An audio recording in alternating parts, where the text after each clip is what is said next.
everyone, welcome back. Today we're tackling one of the biggest challenges in the workplace, which is handling those difficult conversations. And if you're leading a team, whether as a manager or as a business leader, you've likely faced those conversations that are hard to approach. And these include discussing things like performance issues or managing conflicts. But here's the thing, as difficult as these conversations are, they are key to building a work environment where people feel respected, understood, and motivated to grow. So in today's video, I will guide you through practical techniques that can make those tough conversations a little easier and far more effective. But why does this really matter to you as a manager or business leader? Well, research from Gallup show that only 14% of managers believe that they are good at giving feedback. It means that 70% of managers are not great at this. Also, a report on the learning habits of leaders and managers shows that the biggest challenge managers face is having difficult conversations. And in my own experience as a HR leader, many leaders avoid difficult conversations altogether. I have a personal experience where, because the manager did not take action and address things, it affected the whole team, with many resigning. That avoidance for difficult conversations can seriously impact team dynamics, morale, and performance. So let's start with an example that we will refer to, which many of us can relate to. So meet Bridget, a manager with a team member named Mustafa. Mustafa is charismatic, great at communicating, but he has a habit of arriving late to meetings and sometimes using language that comes off as offensive. Just yesterday, Mustafa joined a team meeting 15 minutes late, saying that his alarm didn't go off, although this has happened about 4 times in the past 2 months. But during the meeting, he referenced James Bond, and when a colleague didn't understand or maybe did not even know who James Bond was, he asked in a tone that was very dismissive, saying that, "Have you been living under a rock?"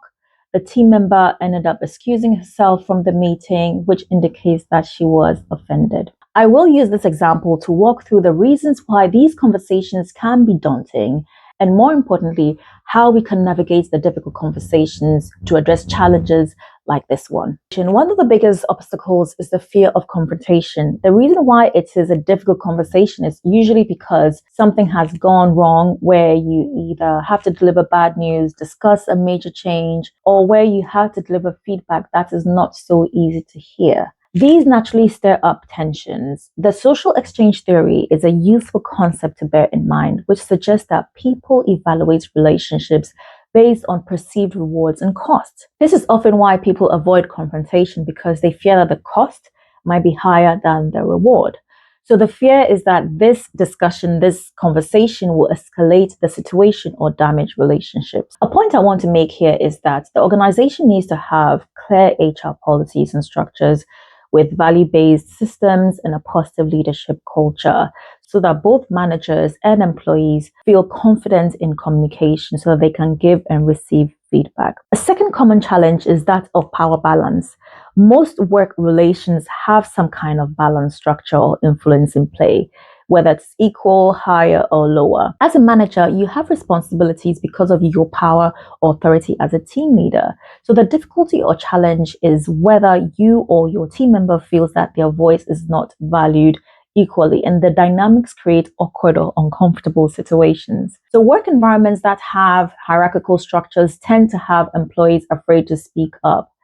But knowing this and knowing your team member and being aware of these dynamics can help us create psychological safety for honest dialogue. Third is communication. When we're nervous or anxious, it's easy to send mixed signals, which can lead to misunderstandings. The challenge is knowing what to say and how to say it.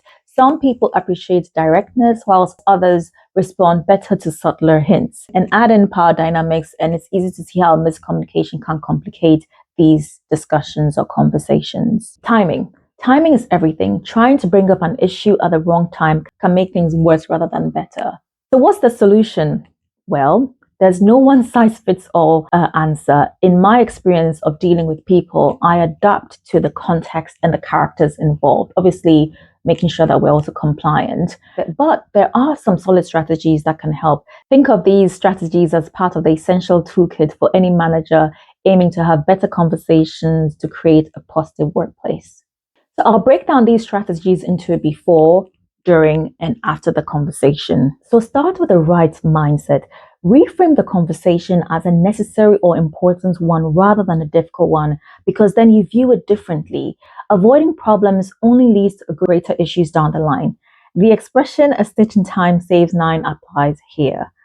Also, the attribution theory explains that sometimes behavior is due to circumstances that we don't see. So knowing your team and building a foundation of trust is essential.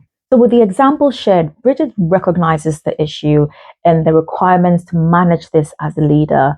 And she takes the steps, and then she takes the steps to address this to support the team so that they can work better together. Bridget fortunately has a good relationship with her team members, and as a manager, they trust her leadership. Third is the timing and the setting. Choose the right time and place. Obviously, avoid public areas and ensure that you're both in a private space. So here, Bridget schedules a morning meeting when Mustafa is less busy to discuss yesterday's issue.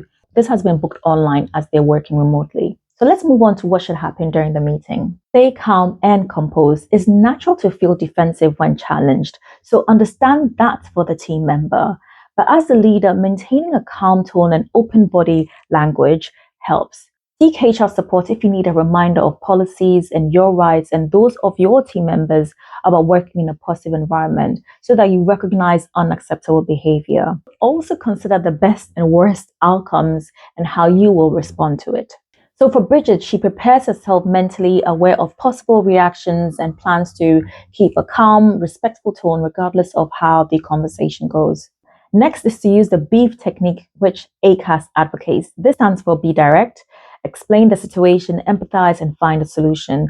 It's an approach that combines honesty with empathy, keeping things constructive. So going back to the example, Bridget begins by expressing her concerns about Mustafa's punctuality and tone.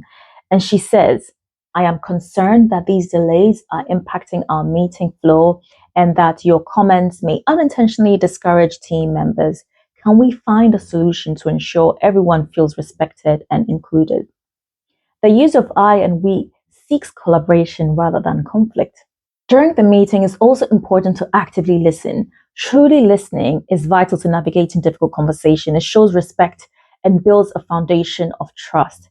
And I have discussed active listening in this previous video. So Bridget pauses after speaking to listen to Mustafa, and he goes on to explain that he silenced notifications due to frequent meetings. And Bridget then picks up on this, sensing that he may be experiencing work overload.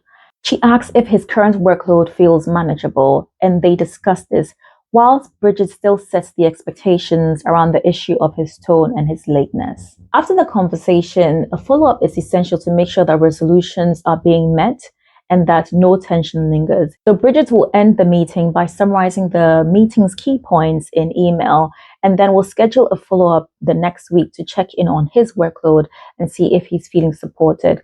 Bridget will speak to the other members of team so that they also feel supported. So Bridget has been able to have the difficult or rather important conversation with Mustafa. Mustafa is now clear on expectations and the team feels supported. So difficult conversations don't have to be difficult. They are an opportunity for growth, both for you as a leader and for the person that you're speaking with. By preparing and actively listening and creating a respectful space for dialogue, you're not just addressing the issue, you're strengthening your team and helping them to grow. So if you have any specific challenges at work that you'd like advice on, share them in the comments below, or better still, join our email list at Maydaybaiden.com. And don't miss out on our upcoming workshop where you can help shape the learning experience to meet your needs as a business leader or manager. Check out the information in the description box. Thank you for watching, and here's to turning difficult conversations into necessary conversations and opportunities for stronger teams and better collaboration. Until next time, keep making progress with care.